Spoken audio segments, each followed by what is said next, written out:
खड़गे जी बोलते हैं बीजेपी आरएसएस पॉइजनस स्नेक है, इसको मारो। उसके बाद प्रशांत यादव रेडिकलाइज होता है। जनता पार्टी का शासन है, भारतीय जनता पार्टी को चुल्लू भर पानी में डूब मरने की बात है। अब क्या नाम शहजाद पूनावाला को अनइंटरप्टेड दो। अरे आप थे नहीं क्या डिबेट में? मैंने कितना टोका उनको?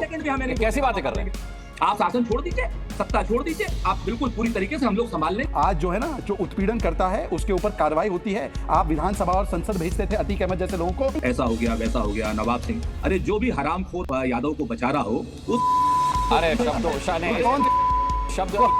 इस्तेमाल किए बिना किस तरह से? भारतीय जनता पार्टी अरे मेरे निवेदन करने के बाद फिर मेरे को ऑडियो डाउन कर। हरामखोर नहीं कहता, आरामखोर कहता हूं। ठीक है, आरामखोर तो ठीक है ना। भारतीय जनता पार्टी के आरामखोर भारतीय जनता पार्टी के अध्यक्ष जिले के वो बचा। आरामखोर नंबर 1 कौन है? राहुल गांधी।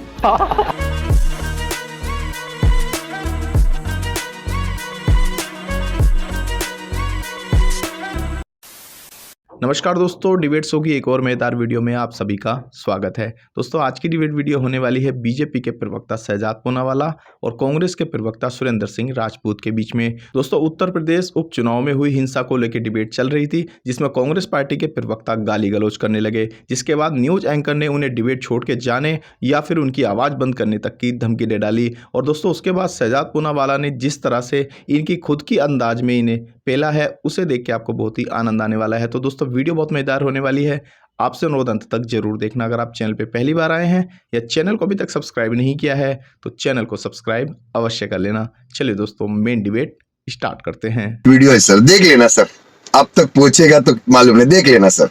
मैं ये सवाल कह रहा था कि आज जो सस्पेंशन आया है प्रशासनीय लोगों के खिलाफ, ये पहला नहीं है। रेडिकलाइजेशन प्रशासन स्वरूपी हमने देखा।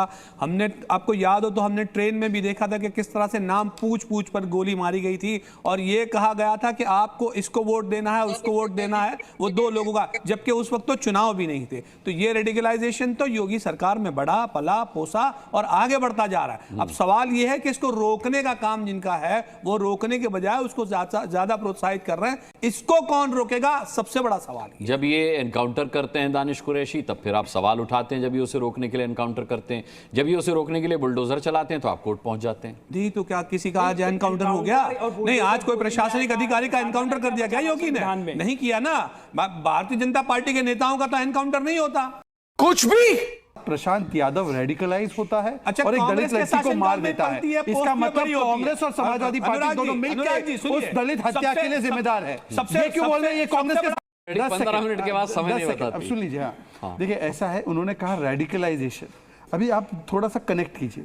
खड़गे जी बोलते हैं बीजेपी आरएसएस पॉइजनस स्नेक है, इसको मारो। उसके बाद प्रशांत यादव रेडिकलाइज होता है और एक दलित लड़की को मार देता है। इसका मतलब कांग्रेस और समाजवादी पार्टी दोनों मिलकर उस दलित हत्या के लिए जिम्मेदार है। ये क्यों बोल रहे हैं? ये कांग्रेस के साथ है, ये कांग्रेस के साथ है। कांग्रेस की मीटिंग है, ये कांग्रेस की मीटिंग है, ये कांग्रेस की मीटिंग है, ये कांग्रेस की मीटिंग है। क्या अनुराग जी कांग्रेस की मीटिंग है? क्रिएट करती है कि मैंने पूरी बात सुनी और उनके नेता ये कहते हैं तरीका गलत है। आरएसएस के खिलाफ अनुराग जी ये तरीका गलत है।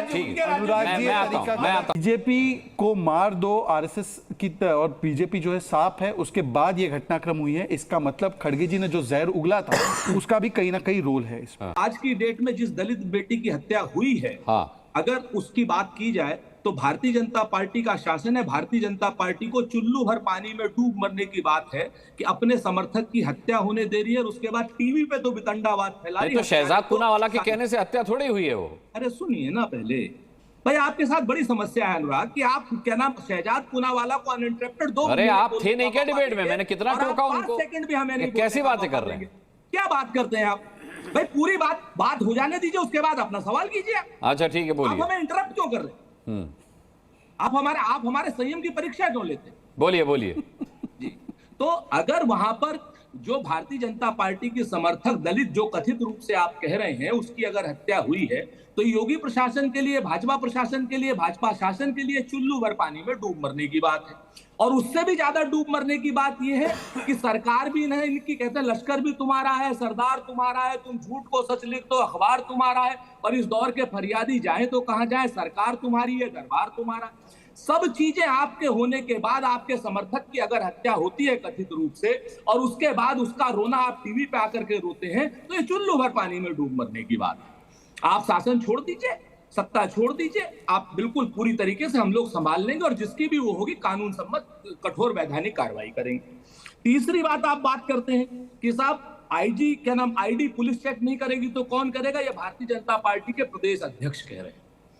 आप समझिए, चुनाव आयोग स्पष्ट दिशा निर्देश कल दे रहा है, रामकृपाल जी ने भी वो लेटर पढ़ा होगा, कि जिसमें उन्होंने कहा कि पुलिस का काम आईडी चेक करना नहीं है, आईडी चेक करना चुनाव के अधिकारियों का काम है। पुलिस आज की डेट में 9 की 9 विधानसभाओं पर आईडी चेक कर रही, जिसमें 7 पुलिस वाले सस्पेंड भी हुए हैं। याद रखिए मेरी बात। जी जी, जो कैमरे में पकड़े गए वो 7 पुलिस वाले सस्पेंड हो गए, लेकिन जो 700 पुलिस वाले कैमरे में नहीं पकड़े गए हैं वो अपना आज की डेट में वही तांडव कर रहे हैं। उत्तर प्रदेश में भारतीय जनता पार्टी के शासन में जिस तरीके से हत्याएं हो रही, जो भी शहजाद ने खुद मानी, जिस तरीके से गुंडागर्दी चल रही है वो जो शहजाद ने अभी खुद मानी, ये तो भारतीय जनता पार्टी के योगी शासन के लिए शर्म की बात है। क्या शहजाद भाई योगी शासन के लिए आज की डेट में उनसे इस्तीफा मांगने के लिए आए हैं?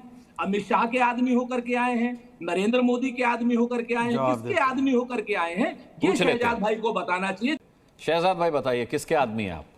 देखिए, मैं तो देश का आदमी हूं, परंतु हो सकता है कि कुछ लोग जो है उनको तो देश के नहीं, वो तो विदेश के ही काम करते हैं यहाँ पर, तो विदेशी एजेंडा पर जो चलते हैं उनके नेत्री भी विदेश से ही आते हैं, तो इसलिए विदेशी भाषा बोलते हैं। पर भाई मेरी पार्टी में तो राष्ट्रीय अध्यक्ष नड्डा जी है, तो मैं तो उनका आदमी हूँ। पर आप बता दीजिए सुरेंद्र राजपूत जी, आप ही लोग नारा लगाते थे ना 27 साल यूपी बेहाल, तो ये 27 साल में किसके 27 साल थे? ये तो 2017 के पहले के नारे थे आपके। चढ़ गुंडन की छाती पर, वोट दबेगा हाथी पर, जिस मायावती जी के साथ भी आप लोग थे एक समय पर, ये उन्हीं का नारा था। ये किसके बारे में नारा बनाया था? ये नारा बनाया था अखिलेश यादव जी के बारे में, जिसको आपने एंडोर्स किया। आपने तो चिरकुट छुटवैया भी बोला, तो आज आप चिरकुट छुटवैया के साथ है ना, और उस चिरकुट छुटवैया ने आपके शब्दों में आपको इतना भी नहीं समझा लायक कि वो आपको टिकट दे दे, एक सीट दे दे। पता नहीं डिबेट में क्यों बुलाया भाई, ये पांडे जी की पार्टी ने तो उनको एक सीट लायक नहीं समझा है, और वो उनको महाराष्ट्र में एक सीट लायक नहीं समझे, और दोनों एक दूसरे को लायक नहीं समझते, पर डिबेट में एक दूसरे को बचाने आते। चलिए छोड़ देते, आखिरी बात मैं कर देता हूं। इन्होंने कहा कि मैंने ये एक्नॉलेज किया कि कानून व्यवस्था बहुत खराब है। नहीं साहब, आज जो है ना, जो उत्पीड़न करता है उसके ऊपर कार्रवाई होती है। आप विधानसभा और संसद भेजते थे अतीक अहमद जैसे लोगों को। सुरेंद्र राजपूत जी, हालांकि आपकी सहयोगी पार्टी ने उत्तर प्रदेश के उपचुनाव में आपको एक भी सीट नहीं दी, लेकिन बावजूद उसके अब ये जिस तरीके का आरोप प्रत्यारोप चल रहा है, जिस तरीके का बवाल आप सड़कों पर देख रहे हैं, आपका उस पर क्या स्टैंड है? क्या कहना चाहेंगे आप? समाजवादी पार्टी पर फर्जी वोटिंग का आरोप भारतीय जनता पार्टी लगा रही है, कानून व्यवस्था पर सवाल समाजवादी पार्टी उठा रही है। 3-4 चीजें हैं अनुराग भाई जी। पहली बात तो केंद्र में, राज्य में और जिले में ट्रिपल इंजन की सरकार है। इस बात को तो मेरे वरिष्ठ रामकृपाल जी भी मानेंगे। अगर यहाँ पर कोई हत्या होती है, कोई फर्जी वोटिंग होती है, या किसी के कहने से कोई हत्या हो रही है, या अन्य कोई गैर कानूनी गैर संवैधानिक बात हो रही है, और हमारे भारतीय जनता पार्टी के विद्वान प्रवक्ता उसको कह रहे हैं कि ऐसा हो गया वैसा हो गया, नवाब सिंह, अरे जो भी हरामखोर, अरे कौन भौंक रहा है ये बदतमीज, यादव को बचा रहा हो, उस अरे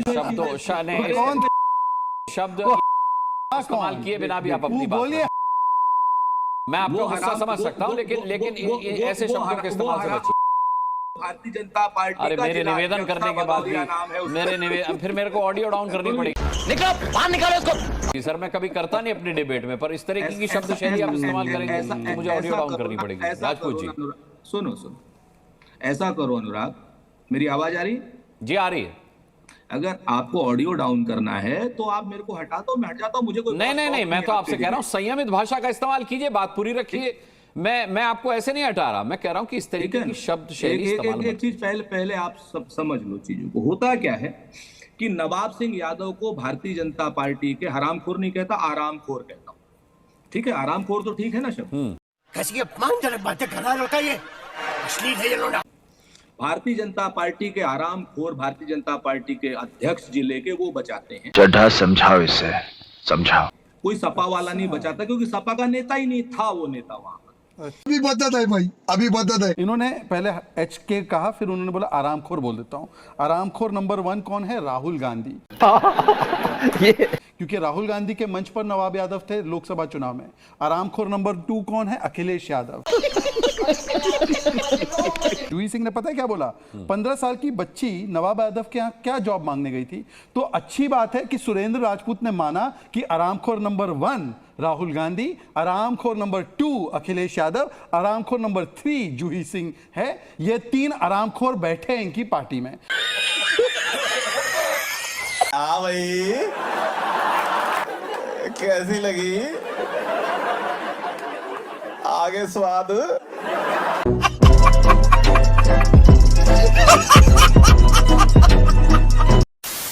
दोस्तों अगर आपने वीडियो अंत तक देखी है तो उम्मीद करता हूँ आपको वीडियो पसंद आई होगी। वीडियो के बारे में आपकी जो भी राय है कमेंट्स करके जरूर बताएं। वीडियो को अंत तक देखने के लिए आप सभी का बहुत बहुत धन्यवाद। ऐसी मजेदार वीडियो देखने के लिए चैनल को सब्सक्राइब करना बिल्कुल ना भूलें। चलिए दोस्तों, मिलते हैं बहुत जल्द अगली वीडियो में। तब तक के लिए जय हिंद, वंदे मातरम।